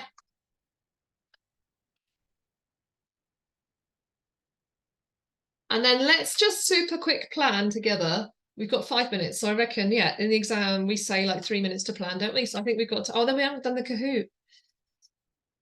Ooh. Let's start with a Kahoot next week. Let's just do a mega Kahoot next week of everything. Let's do that. Great. So what has won overall then? Let's see. And it should be the darker the colour, the more the votes. So I think we got Tawhid here. So let's do a quick plan of it wasn't going to. I thought I'd do it in the run up to the mock, but if you want to carry on after the mock, we can. I just need to talk to the school about, yeah, if you would want to, we could do. And we could maybe carry on next term as well. I just have to talk to the department about it, but I was going to do it for the mock. Yeah. And then normally I do it when there's other mocks coming up, like in February or March, and then when the real exam comes along. Yeah. And you can see all my previous sessions on my YouTube channel recorded if you like. Okay. Who put a good point? Oh, that's all me. Oh, that's me again. Who's put other things? Is it just me? Show how good God is. Yeah, well done, Samina. Samaya. Yeah. Brilliant. Okay. Do we also learn about other religions other Christianity? Not in this GCSE. So you want to basically get as many things as you can for your marks in the exam, don't you, really? Yeah, basically. In the A level, we do a lot about different things, but that's because the exam is on those two and people want to do well in the exam, really. Yeah. But I'd love to tell you about other religions if you like. Okay, let's go for a quick plan then. Let me just see. Okay, let's have here. I'm just going to turn my video off because my son is walked in. Okay, let's go with a plan here. I'm just going to stop my sharing and start my sharing. Can you pick up? Yes, you can. There's RSA level, definitely. So you would obviously have a break in year 11 and pick it up in year 12. And it's a fantastic A level that I love very much. And I can tell you more about how it runs and what happens in it. But we do focus on Islam as a religion, but it just means you go into like massive depth into different types of Islam, the history of all the philosophy around Islam. I love teaching about it and the kind of world events as well. So, right, let's have a quick look at this essay plan. Then we got 3 or 4 minutes. I'm going to go with what did we just look at that I thought would be good? This essay is going to be on let's do Tawheed because we argued about that. That was quite nice. A belief. No, let's do the Imamate because we talked about that. A belief in the Imamate should be the most important belief for a Muslim. Okay, what should we argue? Should we argue for or against? Does anyone want to take a vote or shall I just go with my gut?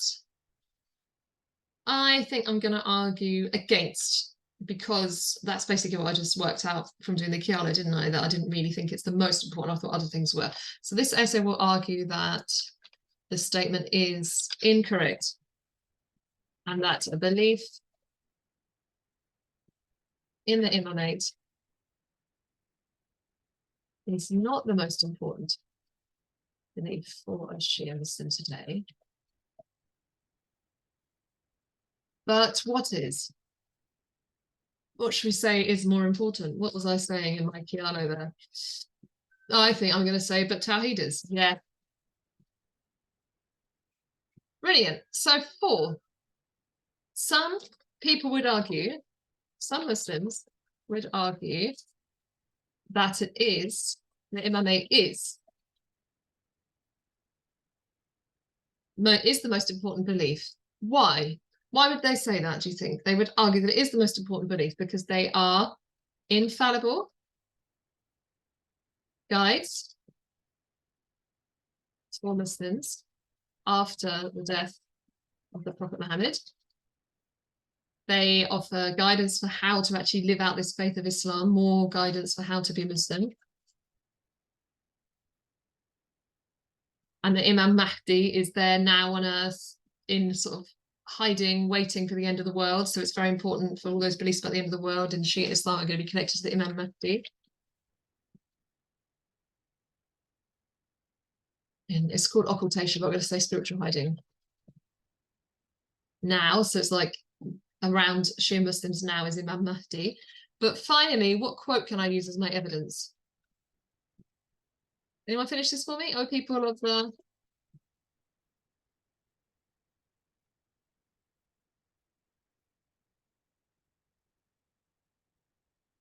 Great. But how am I going to evaluate that to go back? Why can I go against it? Yes, brilliant. Well done. And I'm speeding through this super quick. I'm just looking at the time. And I've got my son just outside my door. We are going to disagree with this statement. We don't agree with it because we think it's not the most important. So we're going to say here, other beliefs in the 5 roots are more important. The imams, not prophets. for example. Muhammad was the last one. They don't have any new revelation. They don't have any new messages from God. They're just helping us to understand the message. So obviously the message is more important, you could argue, yeah?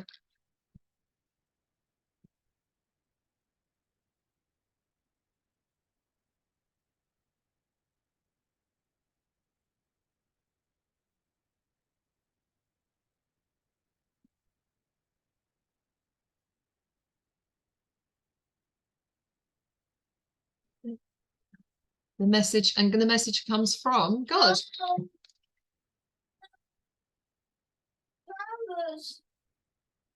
They're in the other room, by the other heater. Okay, sorry, I'll put my video back on now. Okay, great. So why would I argue that Tawheed is more important?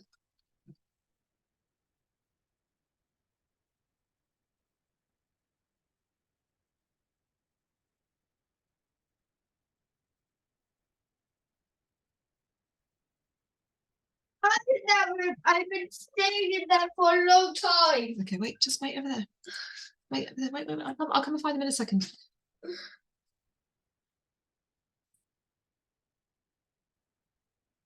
Any ideas why Tawheed is more important? What we were talking about earlier. I'm just conscious of the time. We're going to go in a second. Let's just finish this super quick.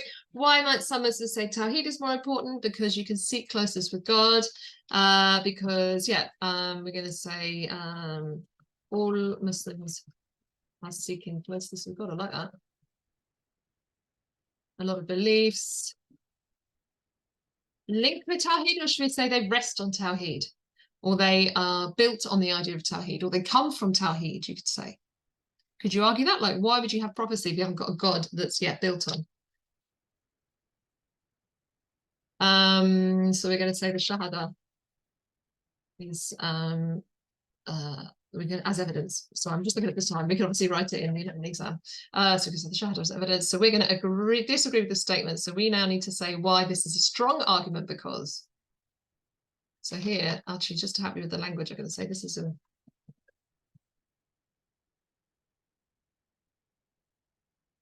And next week, because last week we did influences, and this week we've done the 5 marker as an example. Next week, let's actually type a 12 marker, shall we, on what we're doing. So this one, we're going to disagree with the statement. So I need to do that, and I'm that. So I need to do this.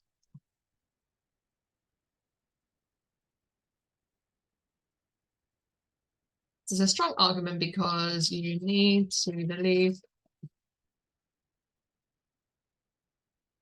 Muslim in the first place, etc. And this is the message that all Muslims hold.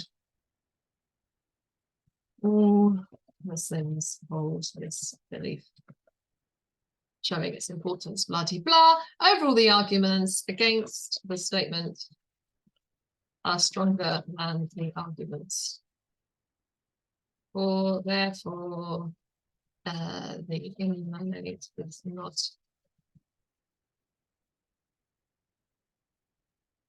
believe or assure Muslim. How he is. Okay, I appreciate that was a real whizzer at the end there because of the timing and my son running in. But next week we can actually do a 12 marker together and we will focus on Christian practices and Muslim practices. You will have had your lesson on pilgrimage by then, so we can talk about pilgrimage, which is great, in Christianity and Muslim practices. I may focus on Ashura and Jihad. Were they 2 things that came up yesterday in your walking talking mock that you thought would be useful? And if there's anything else you want during the week, just pop it in that Google Classroom. I will put this there. I will put the Imamate video there. I will put the Kialo debates there. And I'll see you next week. Is everyone happy with that? And we will do a Kahoot next week as well. Okay. Bye, everyone.